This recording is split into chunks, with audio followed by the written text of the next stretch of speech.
Oh, wait. Oh, there's the hand car. We've never seen the turntable from on the train. Doing it right now? Oh, it is doing it right now. Yeah. Wait, don't they do two? Yeah, they did two last year.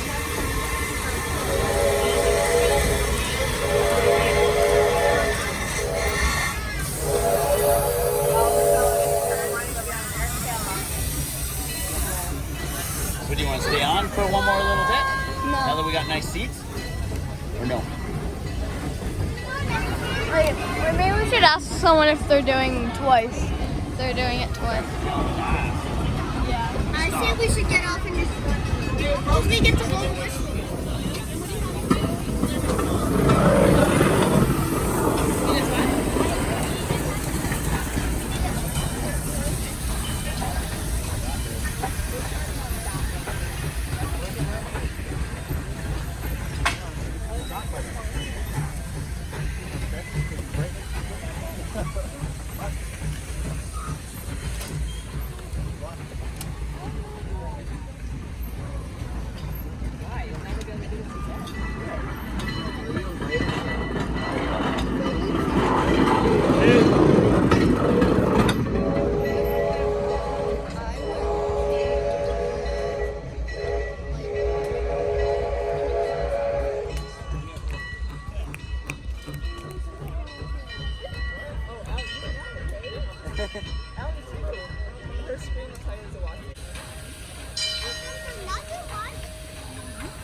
That angle looks so cool. Yeah. Wait, zoom out because it'll make it look cool.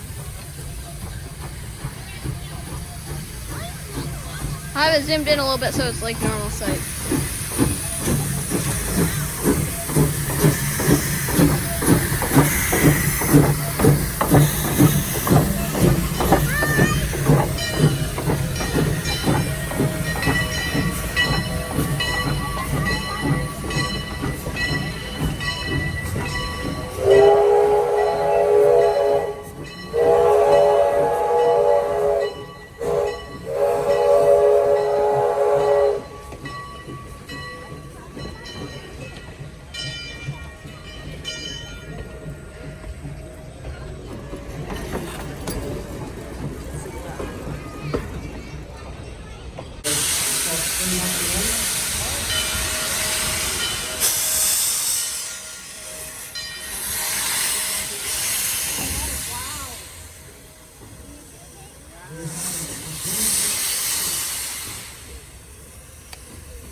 Using it onto the turntable, the turntable here is 70 feet long, it's carried from Sycamore to British Columbia.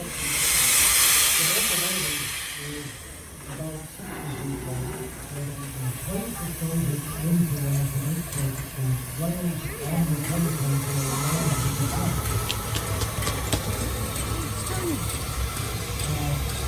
If they were nickelized, they probably be something like two old Spanish the artillery plane that was out pushing the little out of the turtle. But always that.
There's a lot of time.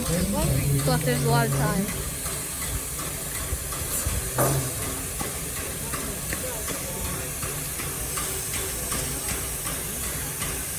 We're checking the schedule for what else there is today.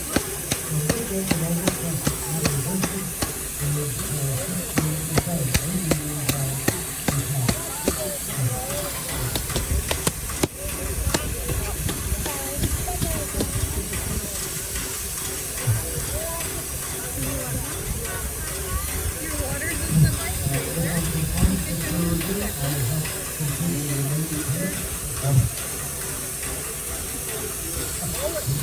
other thing, you can send a telegram, and there's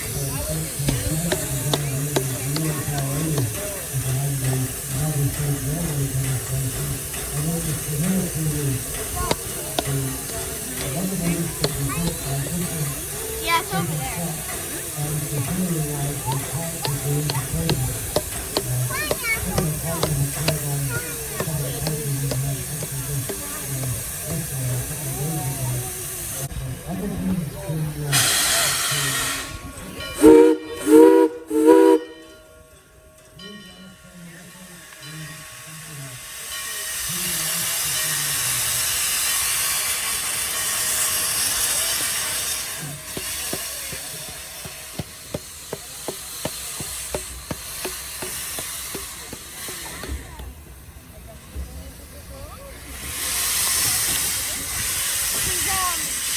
It's parking and then it's gonna go this way to pick up all the cars at those stations. Yeah.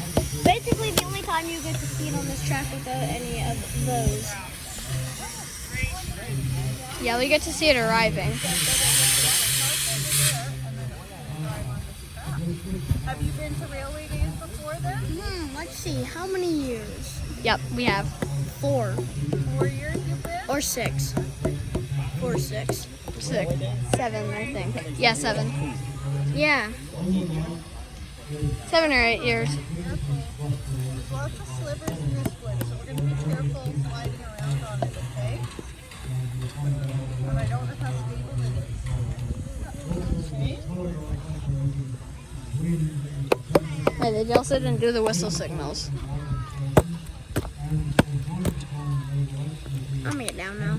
What? I don't know. Mommy, are you gonna pick up those cars?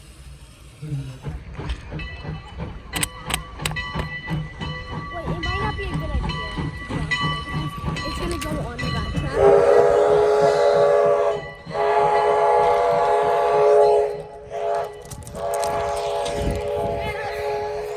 Morgan, then let's go right here.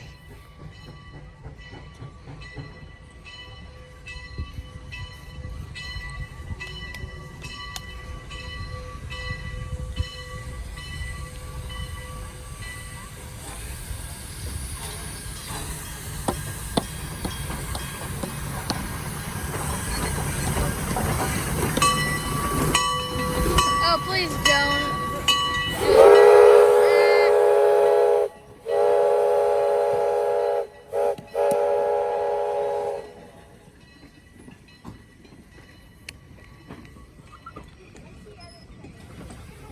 Oh, those starts right there.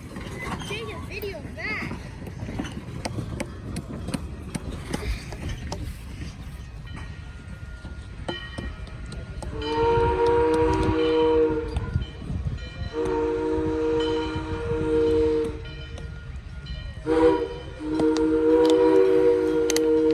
That just looks weird. Boy, I think we should go over there because then we can see it. Plus, we'll also get to see 2023 backing up again, which will be cool.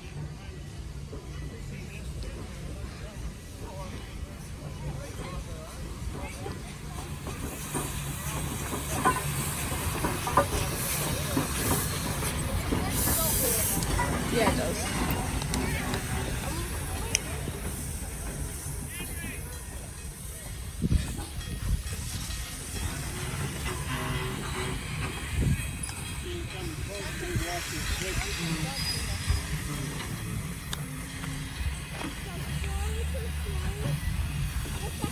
Oh, Second guy got off. Get off the spring log. Move. so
okay.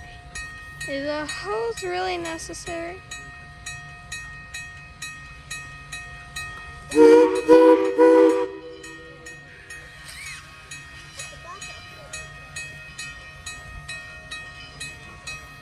Morgan, okay, back up still.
Again with the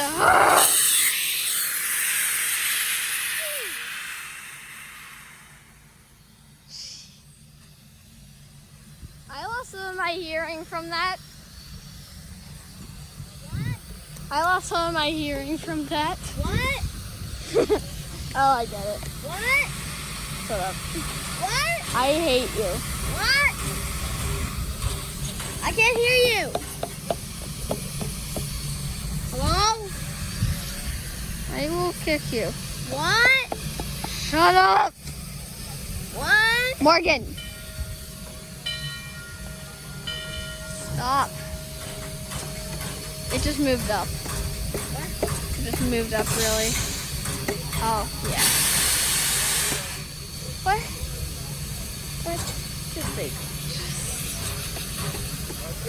They just raised something.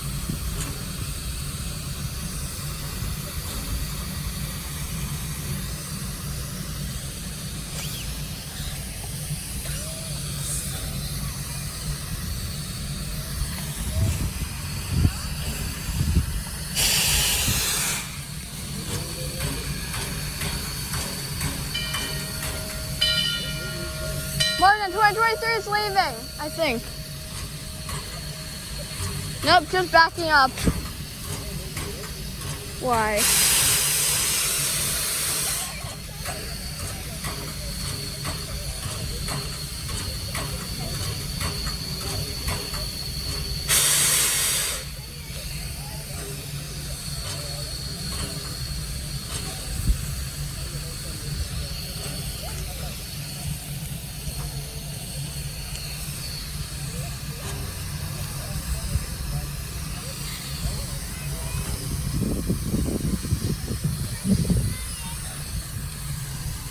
They're double t-shirts.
I was just saying, I wonder if he's doing that because it sort of forces him to have something. It's 2023.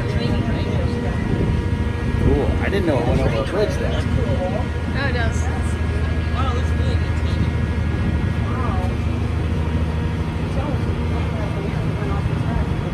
Oh, that's the one with the cookies. What train is that? That's 2023. The one that goes on the turntable. Oh, and that. Oh, okay, thank you. That's right. Here we go again.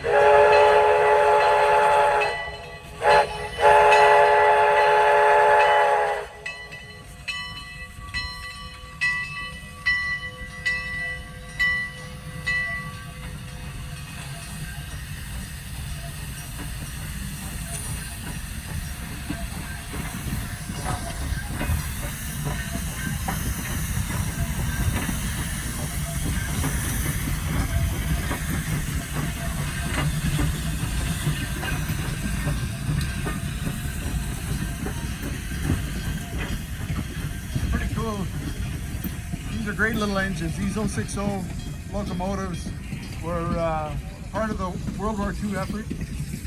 They were actually U.S. Army engines. I had the privilege of going and traveling to Europe a number of years ago now, and here we're Center Street Bridges, believe it or not. That's where they're stationed at.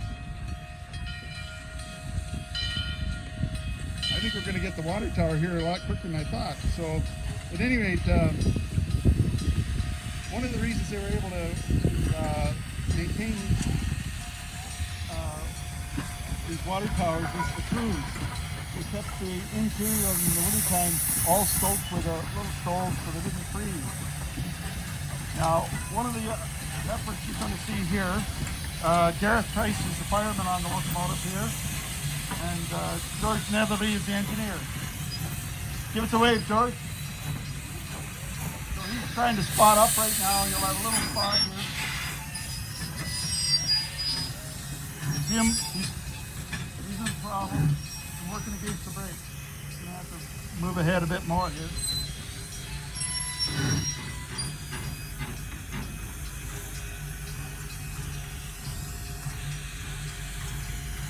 And he's spotting up with a part of the locomotive where he's right over top.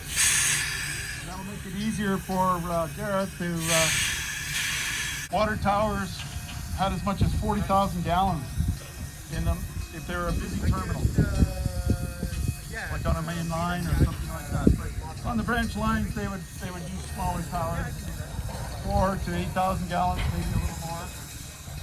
And you see this spout brought down into place. Good, I'm pointing right now. Can you see that where he's pulling the split? There's a little bang there. And now he's going to pull the valve and it'll open the water. You'll hear it going in. Now you might wonder how water towers were filled. They were filled in a lot of different ways. Sometimes they were filled using special water pumps, sometimes operated by steam, but mostly they were run by Fairbanks Morris engines. And they would pump them up from a river or a lake or some sort of water source. At Big Valley, Alberta, you can see where there was a Fairbanks Morris pump that drew water out of a big slough, really, that was dammed up. It had a 40,000 gallon tank with 2 spouts servicing 2 different lines. It was just south of the old turntable.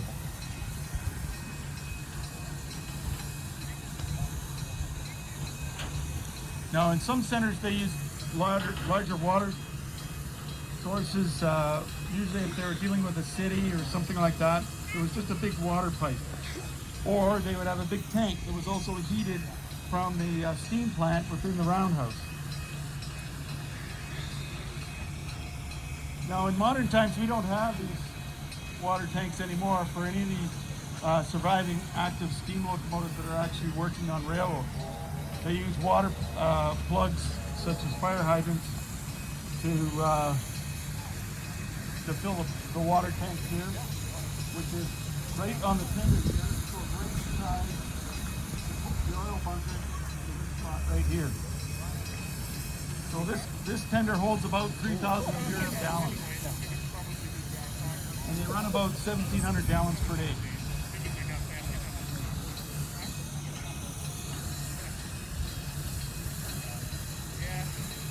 In the past, in the old days, steam locomotives, especially the older ones, could only go about 50 miles. So you could find a water tank generally every 50 miles.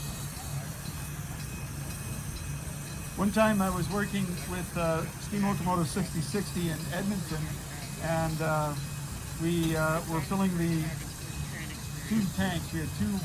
One was a tank car. It held about 14,000 imperial gallons, and the tender on 6060 holds 11,000 imperial gallons, and unfortunately had Edmonton Fire Department helping him. And the crew were really interested in seeing how much water they could put in. So they went from a 3-inch hose, then up to a bigger hose, then they went to this 5-inch hose. And there's a lot of pressure behind a 5-inch hose, and a bunch of us got drenched. It was pretty cold, and one of the firefighters lost his radio, went into the tank, so we went back to the smaller hoses. Now I'd like you to take note of the sand tower just over here. That's a CPR design, and sand is used for adhesion. And I'm going to ask George, before you leave, to give a little shot of sand, just to show you what it's like. It drops down on the rail in front of the driver's seat. It gives them a little bit more adhesion. That one I know came in 1980.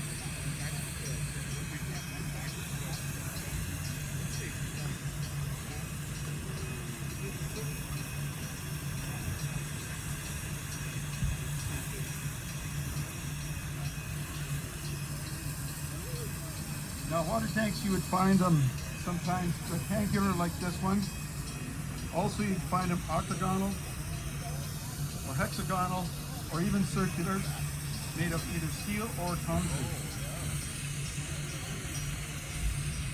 Are there any questions at all? Go ahead.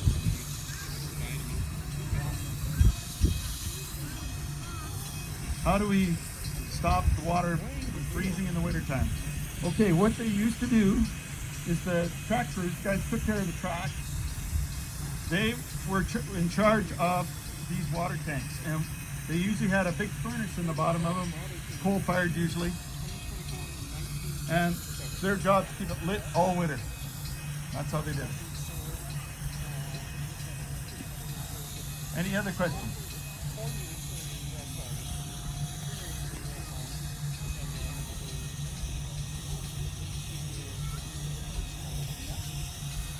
You see he's giving a little pull. I think that's just about it. And watch the weight. They will help Gareth get the boat. Uh-oh.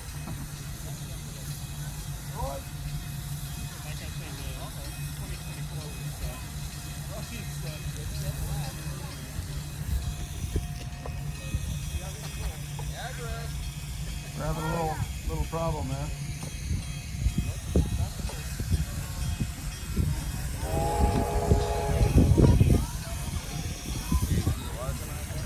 Yep. I think the trap door is not snapped back for some reason.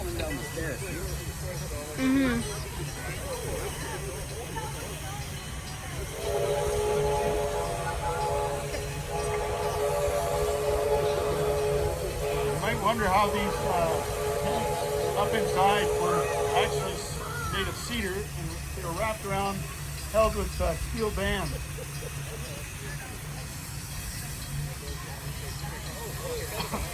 And they were a big tank, and what they did was they sat on pillars. Yes, ma'am. The valve hasn't returned to the whistle. The problem with the valve is stuck. So I see a man who's gone up inside, he's going up inside the tower, he's trying to close it up. Something happened in emergency shut off. Because we got quite a wise job going on.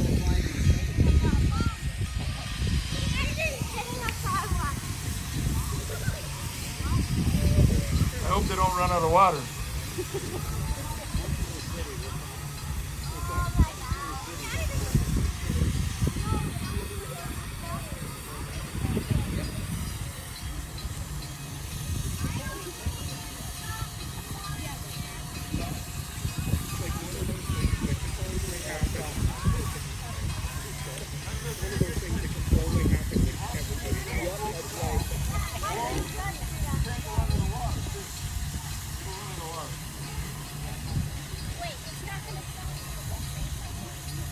I must say, I've never seen this before. You're getting a real show.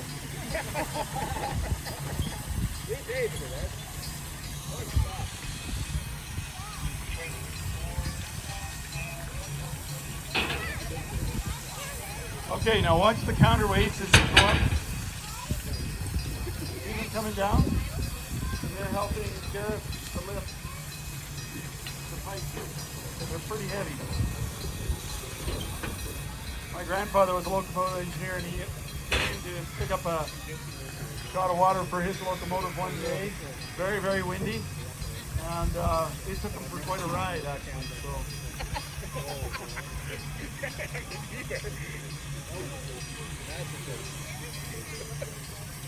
So keep an eye on this, folks. As everybody gets back into their spots, George will ring the bell, blow the whistle twice to go ahead. But watch his movements of his hands. He'll put the locomotive in full forward, and then he'll give a little tug on the throttle, releasing the brake. You can watch the brakes release. Last year I was actually on that locomotive. They were doing it. Don't forget to give us a shot of sand, eh? Hey, George?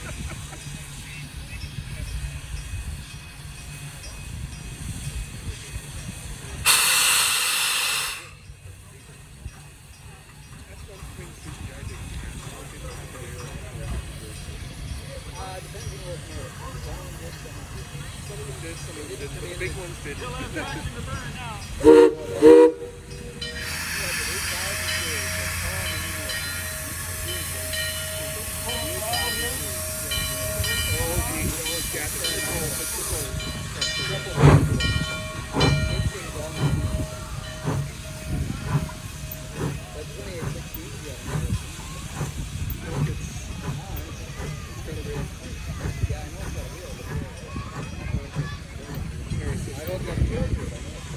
I think they added the air though.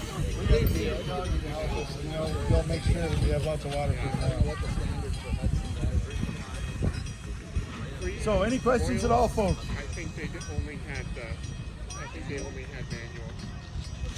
The Royal Hudson's, they definitely Well, had the there's for steam in the air boiler, assist. and that's what you need to move the And then train. when they did You release the brake.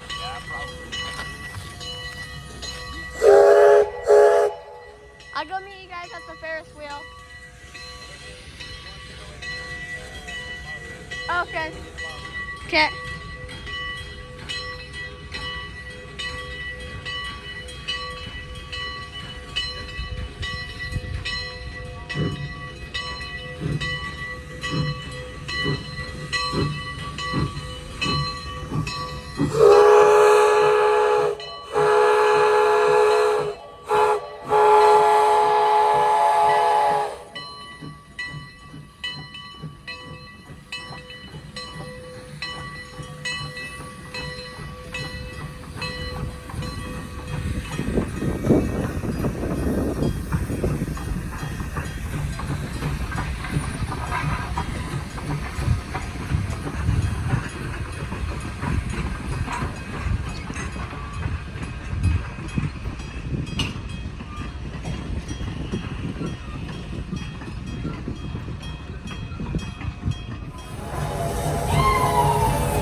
I don't think I've ever raced the train on the whip before.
I thought they were stopping. Apparently not. So, what do you want to do?